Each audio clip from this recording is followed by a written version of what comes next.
Imagínate esto, una noche oscura, Richmond, Columbia Británica, es junio de 1939, y una enfermera, Cindy James, la encuentran muerta Oh, wow. en el patio trasero de una casa abandonada, atada, con una media de nylon alrededor del cuello. Un suceso ya de entrada bastante perturbador. Sí, la verdad es que sí. Y para añadir más misterio, la muerte fue declarada como un suceso desconocido, a pesar de que la autopsia mostró una sobredosis letal de morfina, diazepam y flurazepam. Interesante. Pero la cosa se pone aún más extraña. Durante 7 años antes de su muerte, Cindy James había estado reportando un acoso implacable. Vandalismo, amenazas, agresiones, todo por parte de un asaltante desconocido. ¿En serio? Pero la RSPMC, o sea, la Real Policía Montada de Canadá, dudaba de ella.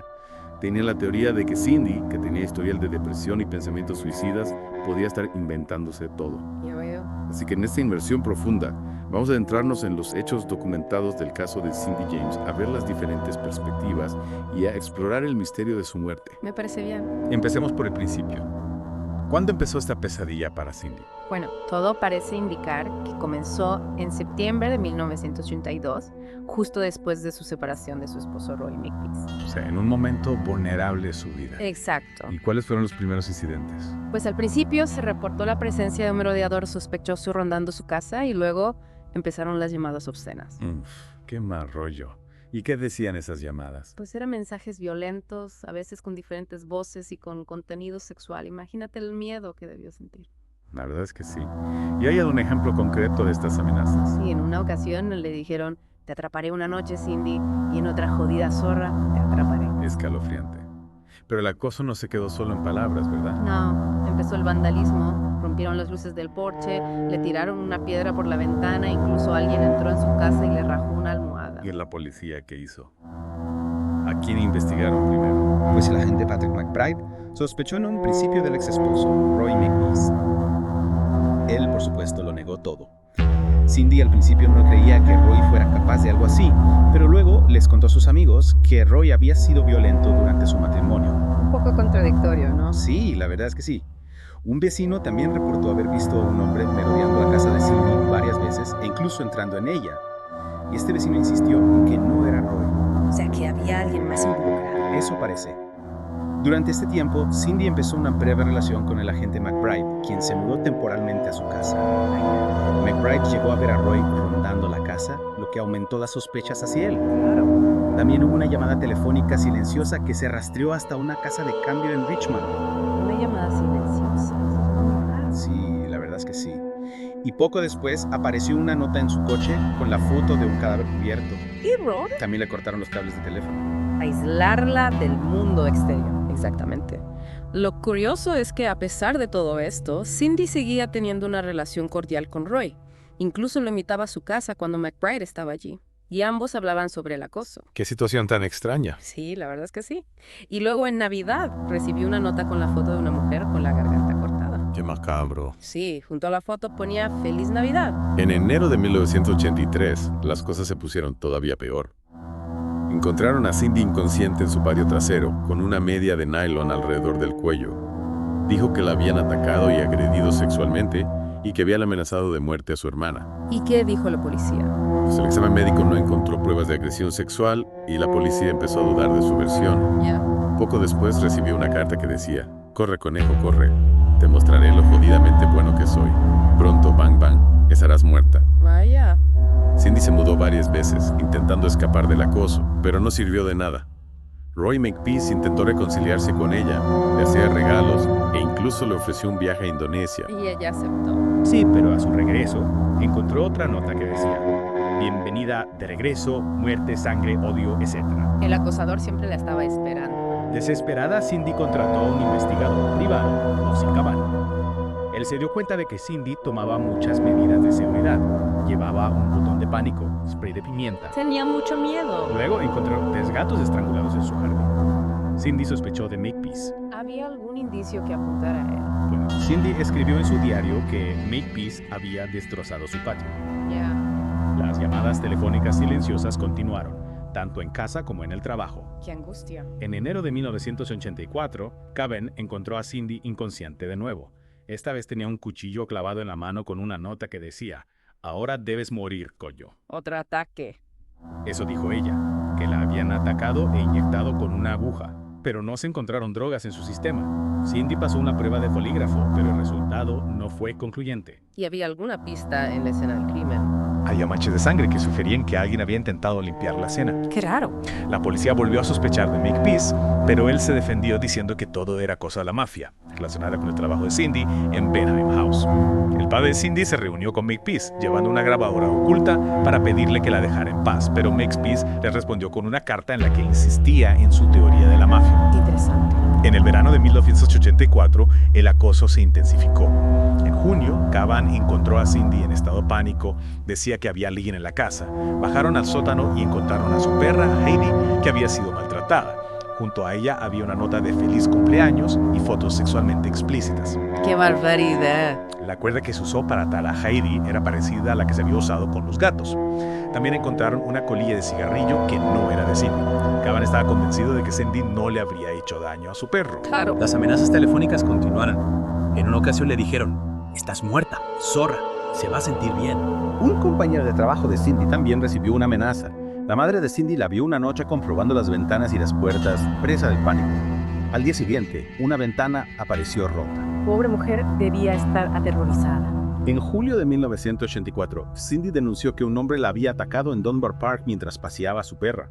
Horas más tarde la encontraron desorientada, intentando entrar en la casa de un vecino con una media de nylon alrededor del cuello. Su perra no estaba con ella. Y la encontraron. Sí, luego apareció.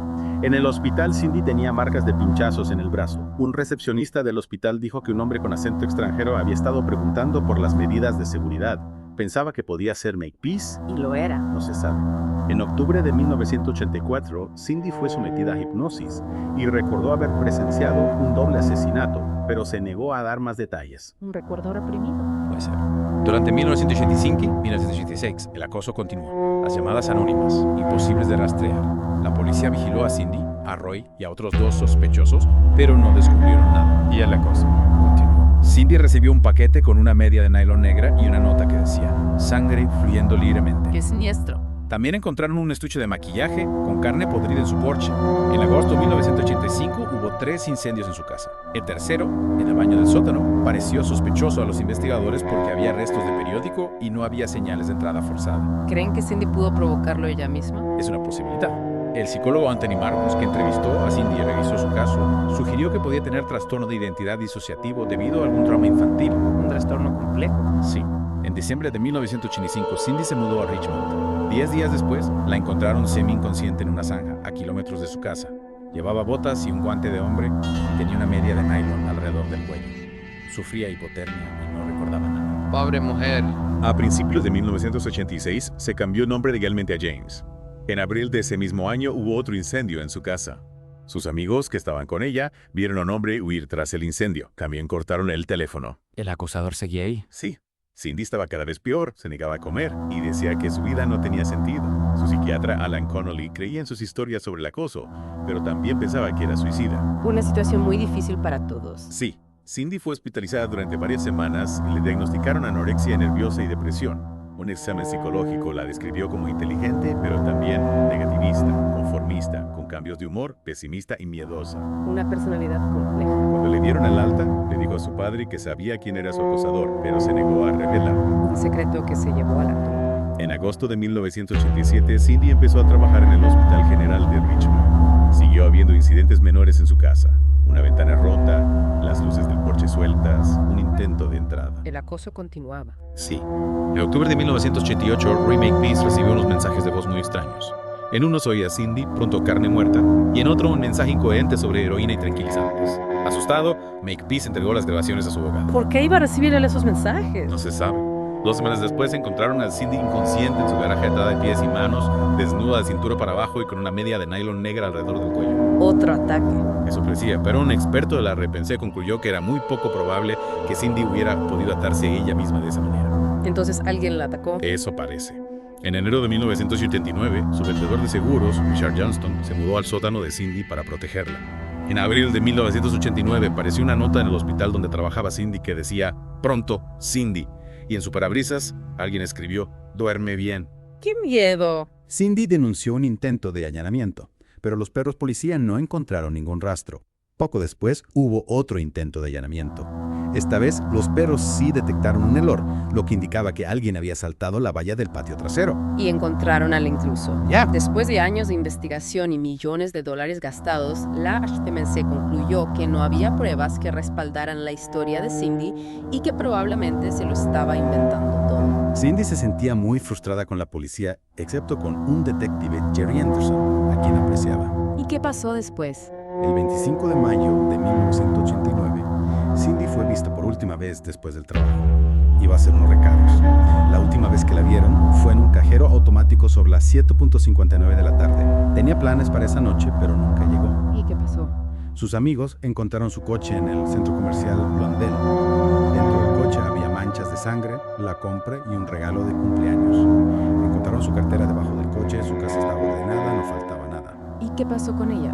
Un hombre que decía ser su padre, Otto, llamó a la oficina de Johnston preguntando por el seguro de vida de Cindy, pero Otto negó haber hecho esa llamada. Extraño. El 8 de junio de 1989, un trabajador municipal encontró el cuerpo de Cindy en el patio trasero de una casa abandonada en Blundell Road. Estaba en posición fetal, atada de pies y manos, con una media de nylon alrededor del cuello. Su pierna derecha estaba debajo de unas zarzas y su abrigo estaba cerca. En la pared de la casa habían escrito con spray naranja: "Alguna zorro murió aquí", con una flecha que señalaba su cuerpo, que estaba rodeado por un círculo. Dentro de la casa solo había una palabra: diablo.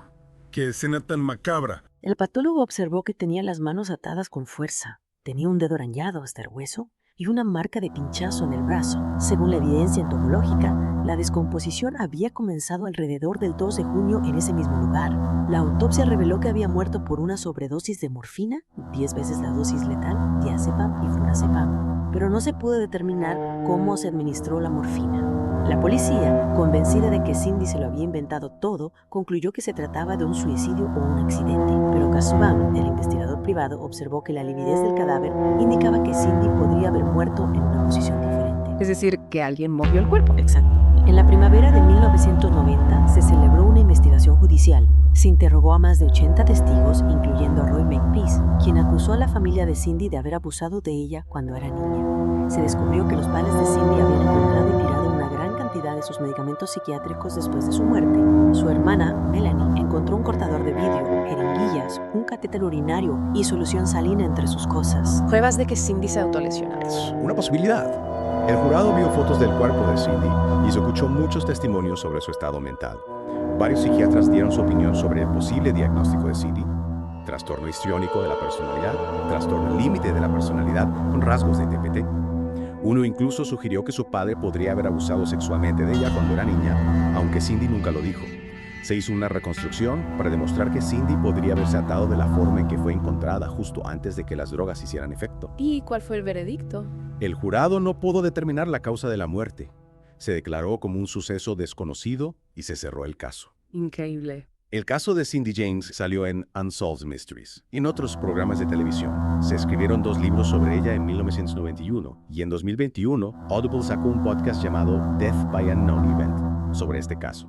Un caso que sigue fascinando a la gente. Sí, a pesar de los años de acoso denunciado y de la escena del crimen tan sospechosa, las circunstancias de la muerte de Cindy James siguen siendo un misterio. Tenemos 2 versiones. O bien Cindy fue víctima de un acosador implacable que la aterrorizó hasta la muerte, o bien todo fue producto de su mente, una mujer con problemas mentales que acabó provocándose una sobredosis o algo peor. Las amenazas, las escenas preparadas, los mensajes de voz, la forma en que la ataron y la causa final de su muerte, todo sigue sin estar claro. Un misterio sin resolver. ¿Y tú qué crees que pasó realmente? ¿Fue víctima de un acosador o la verdadera amenaza estaba dentro de ella? El caso de Cindy James nos recuerda lo frágil que es la realidad y lo difícil que es encontrar la verdad, incluso cuando las pruebas son tan perturbadoras. Un misterio que sigue vivo en la oscuridad. Totalmente de acuerdo. Pues hasta aquí la inmersión profunda de hoy. Ha sido un placer. Hasta la próxima.